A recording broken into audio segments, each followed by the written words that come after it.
Let me tell you something right off the bat. Never in my wildest dreams did I imagine my boring morning routine would end with me on the local news as the guy who fought the HOA and accidentally changed Minnesota law. But hey, if you've ever lived anywhere with a homeowners association, you probably already know those people can get wild over the dumbest stuff. I mean, there's controlling and then there's Patricia. Yeah, that's my story. My name's Isaac. Duluth, Minnesota, land of blizzards and frostbite. Been here a few years. The houses in my neighborhood all look the same, lawns edged like they're afraid to get messy, and rules for everything. You want to plant petunias? Gotta submit a form. Want to leave your trash can out half an hour late? That'll cost you. Normally I work from home, software engineer, lots of coffee, not a lot of pants. But sometimes when duty calls, I brave the Arctic to get to the office. This January day, the wind chill was so low I'm pretty sure hell would have frozen over if it was in town. I wake up, check the weather app, -18. That's not counting the wind. Weather report basically said, "Go back to bed, you idiot." But no, I had a meeting I couldn't miss. So I did what every sane Minnesotan does, bundled up like a sentient laundry pile and went out to start my car. Here's the thing. Out here, you have to warm up your car. You try scraping the inside of your windshield with your fingernails while your breath turns to icicles. 15-20 minutes, that's standard. Otherwise, you're driving an icebox on wheels, risking your life for what? Some rule some control freak wrote back in 1997. So yeah, I started my Honda, locked it up, and hustled back inside to pack up, print out my stuff, and I'll admit, stare at the clock so I wouldn't be late. 17 minutes. That's it. I was lacing up my boots, feeling the coffee finally hit, when ding-dong. I glanced through the frosted window and, well, of course, Patricia. Purple coat, looks like a blueberry phone out, like she's reporting live from the scene of a major crime. Right then, my day was ruined. She's recording. She's always recording.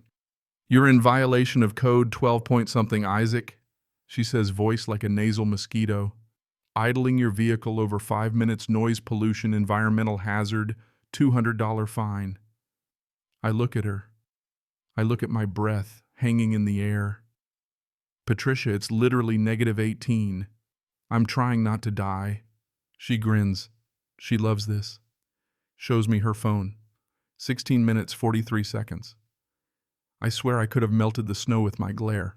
We go back and forth, me pleading logic, her spouting bylaws. I mean, who does that? "If you don't like it, move," she says, then waddles off. I'd love to, Patricia, but home values, you know. Anyway, the whole drive to work, I'm fuming. All I can think about is all the other times she's pulled this. Wrong shade of black on my mailbox. Grass 1/8 of an inch too high. Trash cans visible. I once left my recycling bin out because the truck never showed up. Boom, another fine. It's like, welcome to suburbia. Please deposit your dignity at the door. Lunch break, I tell my coworker Marcus. He's dying laughing. "Dude, can she actually do that?" "Yep. Apparently, when you sign those HOA papers, you basically sell your soul." Marcus tells me his brother got fined for having the wrong color rocks. Arizona. Whole country's nuts, man. I start seriously wondering why I ever bought a house. By the time I crawl home, the snow's coming down like someone shook a pillow over the whole city.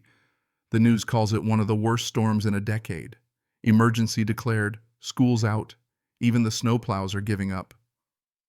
Me, I'm hunkered down, thankful for power, eating canned chili and waiting it out. Third day in, I'm on a video call and I hear this yelling outside.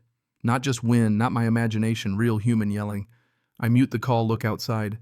There's this shape flailing in the snow, looks like a penguin that lost its way. Nope, it's Patricia. Purple coat face, red as a beet, stomping through 2 feet of snow. I run outside. Turns out her car broke down trying to get her husband's heart meds from the pharmacy. She tried to walk back, but her phone died, and now her husband Gerald is stuck in the car 2 miles away, possibly freezing to death. Let me tell you, there was a moment. You know the moment. The universe lines up a neat little package and hands it to you. Here's Karma, Isaac. All you have to do is nothing. Just stand there and watch. It was tempting, I won't lie. 3 years of fines, complaints, and that smug look she'd earned a little suffering. But then I looked at her, really looked. She was scared, broken. And Gerald, he'd never done anything to me except wave from the mailbox. I called 911. Their overwhelmed storms got them tied up. No ambulance coming for hours, if at all. Patricia's shaking her guard, dropping for the first time ever. "He'll freeze," she whispers. I make a decision. Give me the exact location. I'll go get him. Patricia tries to protest, but it's a done deal. I pull out the heavy-duty gear, the kind you only use for ice fishing or apparently heroic rescues. Coveralls, boots, goggles. I tell her, gotta warm up my car. Probably take 15 minutes, in case you're keeping time. She flinches. I don't blame her, I'm still mad. But anger can wait. I dig out my Honda, shovel a path, and head into the whiteout. My hands are shaking, and not just from the cold. The drive is a nightmare, can't see, can't stop, nearly end up in a ditch. But there's Gerald, half asleep, barely holding on. I bang on the window, drag him out, haul him through snow up to my knees. He's confused, mumbling. All he wants is his pills. Pharmacy's closed, of course it is. I take him home. Back at my house, I get them both warm. The pharmacies are closed, but my neighbor Mike is a paramedic. Mike comes through, gets an ER doc to authorize a temporary supply, tells us to come down to the hospital. I drive them slowly through the blizzard all the way there and back. 3 hours later, we're all home safe, tired, and at least for now, alive. The storm blows out. Life creeps back to normal. And then a knock. Patricia. No phone out this time. She sits at my kitchen table and says, I owe you. For everything. For the fines, the complaints, the way I treated you. She slides over an envelope. The HOA met. They're voiding my fine, changing the idling rule for cold weather. About time, I think. She keeps going, though. I'm stepping down as HOA president. I'm getting help. I realize now I made this neighborhood miserable, including myself. I believe her. Something changed in her eyes. Maybe almost losing someone does that to you. Word gets around. She's going door to door apologizing, working with the board to refund ridiculous fines. Our new HOA president, Susan, actually listens to people. The mood shifts. People talk, laugh, actually wave hello. The guy who'd never made eye contact with me in 3 years brings over muffins. It gets better. In the spring, my car dies. Alternator, probably. I'm staring at the engine when Patricia walks over, offers me her mechanic's number.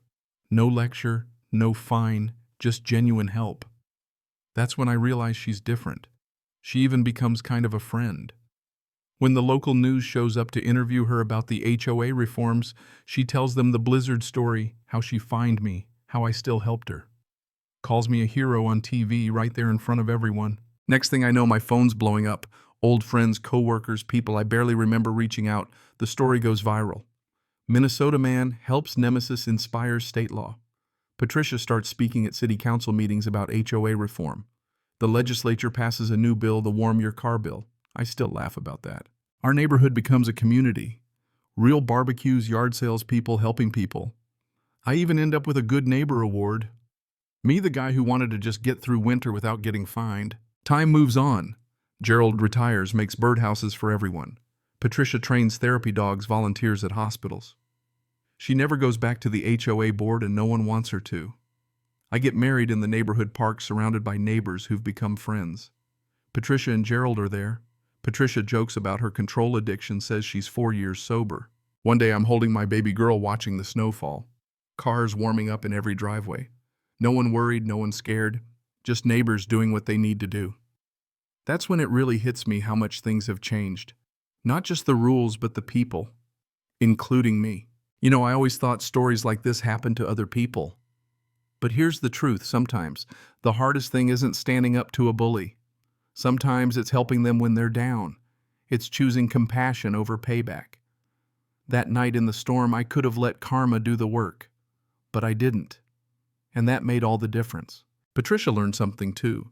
She learned that perfection and control don't keep you safe, they just keep you alone. She put down her rule book and picked up her humanity. The rest of us, we stopped being afraid of stupid fines and started acting like a real neighborhood. So let me ask you, when someone's wronged you and the universe hands you the chance to get even, what do you do? Do you take it, or do you do what's right, what's fair, and what's human? I'd love to know how you'd handle it seriously. Have you ever had to help someone you couldn't stand? Did it change anything for them or for you? Share your story, your thoughts, your "I can't believe this happened to me" moment. Because if there's one thing I learned from all this, it's that sometimes the worst situations are the ones that bring out the best in us. And maybe, just maybe, they turn enemies into neighbors, and neighbors into friends.